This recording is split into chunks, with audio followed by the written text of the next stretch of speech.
Today let us discuss bar magnet as an equivalent solenoid.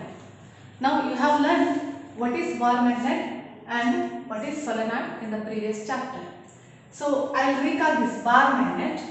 Bar magnet, it consists of north and south pole, and also you know that always the field lines starts from north pole and ends in south pole in both the directions. Starts from north pole and ends in south pole, and inside the field lines flow from south to north. In the outward direction from north to south, whereas in the inward direction from south to north. This you know, this is the first property that you have studied. And the next thing is, this magnet, if you cut into different pieces, each magnet acts as a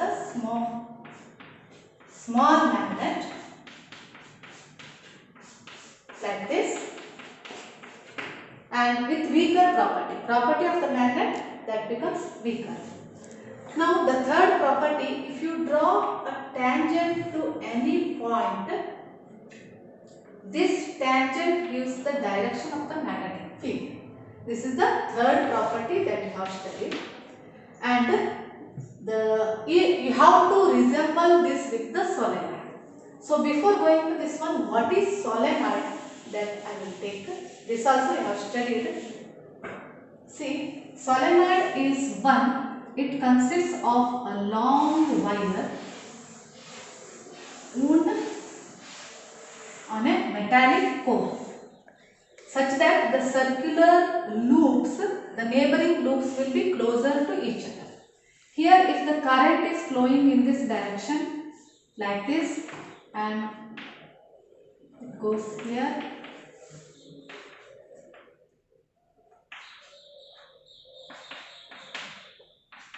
the direction of the current is like this.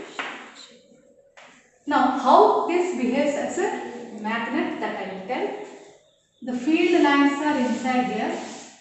In the bar magnets you know that this is north and south. The field lines inside starts from south to north, and in the outward direction from north to south. Here also the field lines are there. Before going to this one, which pole it is and which pole this one, that you have to tell.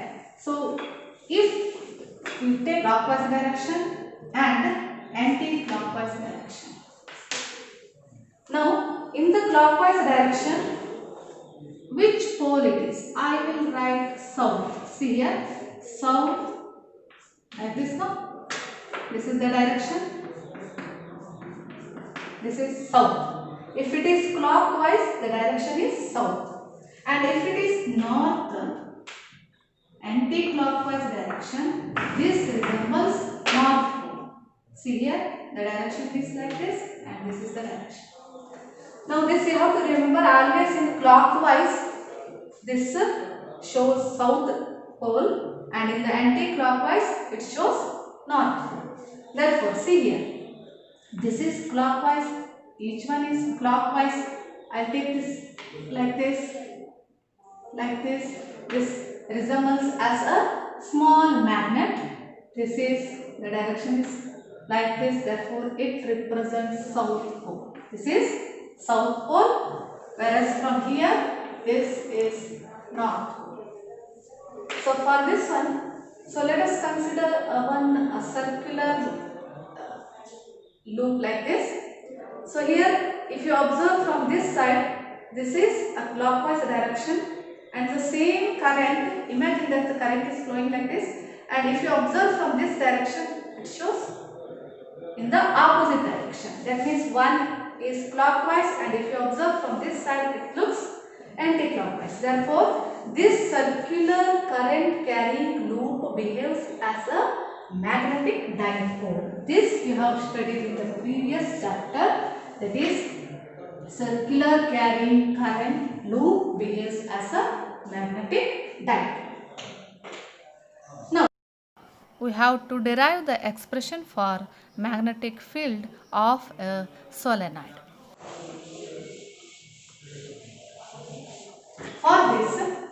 Let us consider a small portion of the solenoid here. This is a very small portion.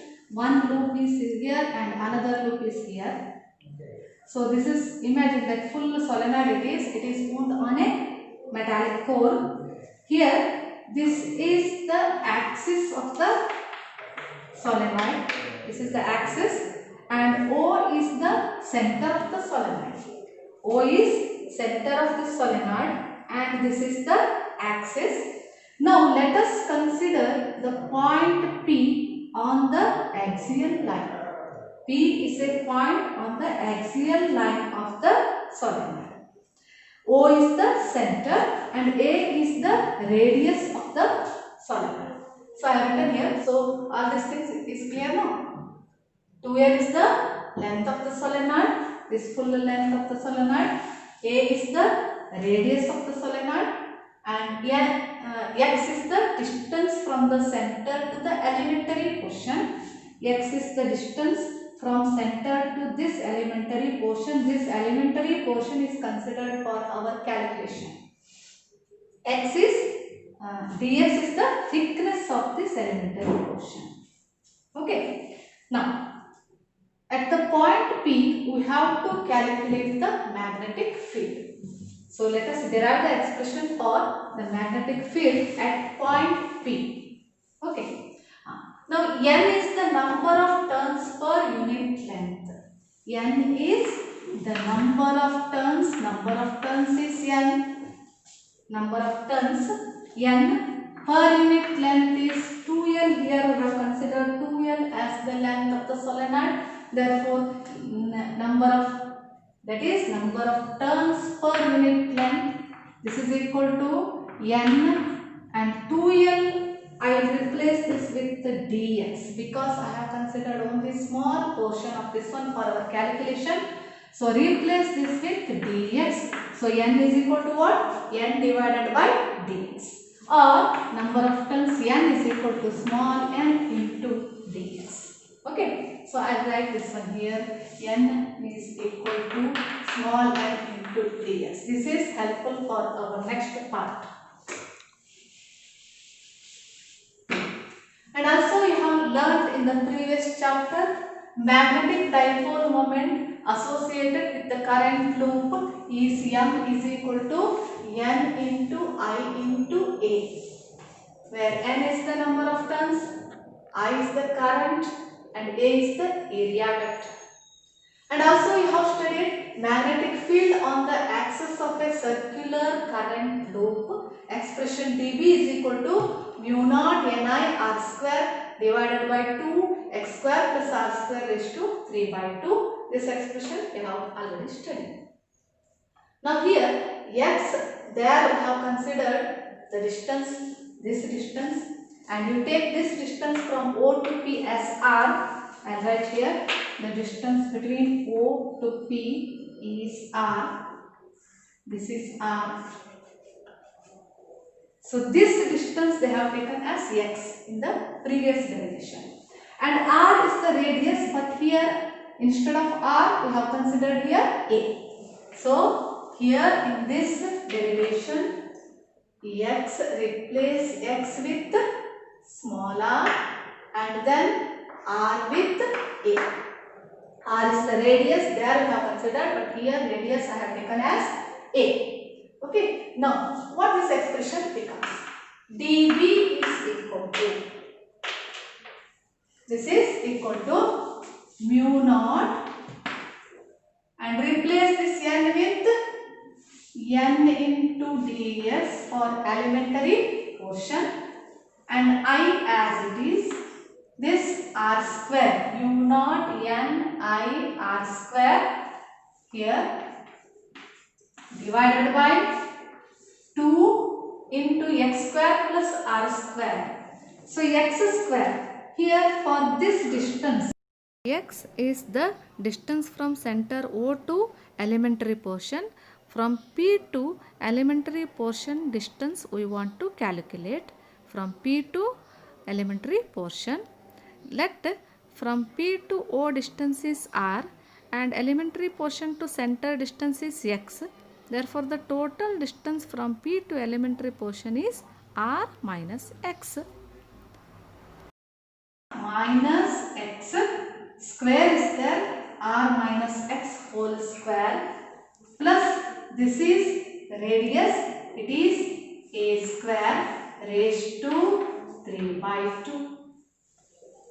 Mu naught n dx I r square divided by 2 into r minus x whole square plus a square raised to 3 divided by 2 is the expression for dv that we have to write here. Now further we have to derive the expression for b by integrating integrating dv. B is equal to mu naught, let us take some quantity outside, mu naught n I divided by 2 ni a square divided by 2, and here I write this r square, r minus x whole square and a square if r is very much greater than a, and then you can neglect this x and a term. Therefore r minus x whole square raised to 3 by 2 is r square, and a square raised to 3 by 2 I have to neglect. Therefore this becomes 2r cube mu naught n I a square divided by 2r cube into dx remains. This is the expression for dv. Now we have to calculate the magnetic field for whole portion of the solenoid, not for small elementary portion.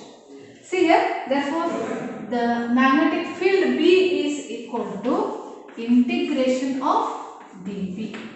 So this is equal to integration of, I take mu naught n I a square divided by 2 r cube integration of dx. Now I have to put the limit. Where is the limit? That limit is, here total length is 2l and this length is l from the center, and again this length is also l. So this is l and this is l. So we have to take the limit from plus l to minus l. This is from plus l to minus l, minus l to plus l. Okay. Therefore B is equal to mu naught n I a square divided by 2r cube. So integration of dx is x. So therefore this is x from minus l to l. Now we have to put the limit. Wherever there is x, put the limit. First you put this one as l and then minus l. Therefore this becomes mu naught n I a square divided by 2r cube. So this is from, first you put x as l minus of this limit minus l. Therefore this is equal to mu naught n I a square divided by 2r cube. My l minus of minus l is plus l. Therefore this is 2l. So this is equal to mu naught n into 2l, n into 2l, you know that this one is magnetic moment is n into I into a, that is the number of turns, into current into area of cross section. Can you write this in the form of magnetic moment? Is it possible to write this in the form of magnetic moment? Magnetic moment m is equal to n into 2l into I into pi square, that is the number of turns, into current and then area of cross section. So you have to convert this in the form of magnetic moment. That is, here n is there, 2l is there, and then I is there, but a square is there, not pi. Therefore you have to multiply this with 2 pi and divide this with 2 pi.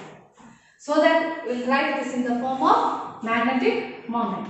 Therefore this is, I write this as mu naught 2 into 2 pi, this is 4 pi. I write this one as mu naught upon 4 pi, and this is n into I into 2l, 2l is there, n is there, this is n into 2l, I and pi square, this I, and take this pi and this a square, pi a square, all these terms. I take this one as a magnetic moment m. Therefore, already 1, 2 is there, 2m divided by r cube. So I rearrange this one, mu naught upon 4 pi 2m divided by r cube is the expression for magnetic field. This expression is same as the one expression which you have derived in the case of magnetic field for a short bar magnet. Thus, the magnetic field for solenoid as well as bar magnet resembles same. Therefore, magnetic moment of the solenoid as well as magnetic moment of the bar magnet both are similar and they produce same magnetic field. Okay, in the next class we will consider the further part.